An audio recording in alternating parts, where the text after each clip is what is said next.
At dumadami na po dyan ng talagang mga arogante, hipokrito, at mga akala mo malilinis. Ngayong araw na ito, meron tayong ipipresenta sa inyo. At kayo na po ang bahalang magsabi kung ako po ba ay nasa tama o may tama. Kayo na ho ang bahala. Pero ikikwento ko ito sa inyo. Ito. Kasi recently, meron po akong nakita na sabi ko nga, ay grabe naman to. Iba na talaga ang arrival ni Bishop. Eto papakita ko sa inyo Napaka-importante nating maintindihan ito. Panoorin natin saglit bago tayong magbigay ng isang malupit na humakagupit na komento. Ito po, pasok.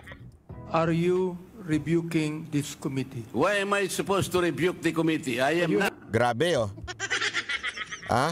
Are you rebuking the committee? Yung Quadcom. Okay? Kasi isa sa mga leader ng Quadcom na yan ay walang iba kung hindi itong si Congressman Abante.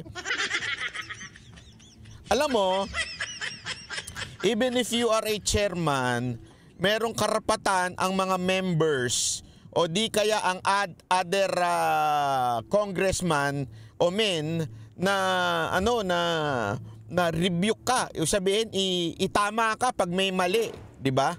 Pero dito, tila nagagalit. Si Bishop.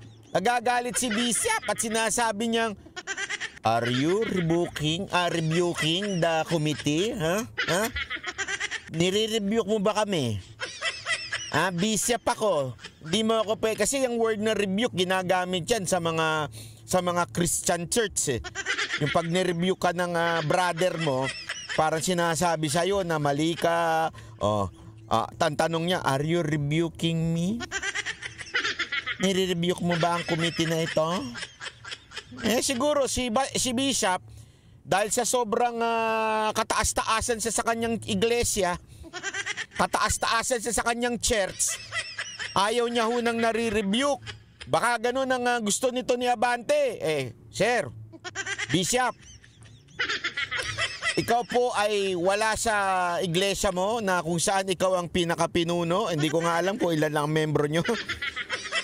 Pero kasi tinitingnan ko yung video mo na nagtuturo, hindi mo pinapakita yung tao kung ilan ang nakikinig sa'yo pero gayon pa man, tinawag mo na yung sarili mo na Bishop. Let's assume na merong nakikinig sa'yo. Di ba? Pakinggan. Are you rebuking this committee? You've been saying things for a while. What? You have been rebuking this committee. You are saying that. We're not blaming the Vice President on this. Honorable Marcoleta, we are not blaming the Vice 1 minute suspension is declared by the chair. Napaka-arrogante ni Kuya. Kasi tandaan ninyo, dito kine-question po ni Congressman Marcoleta yung tradisyon.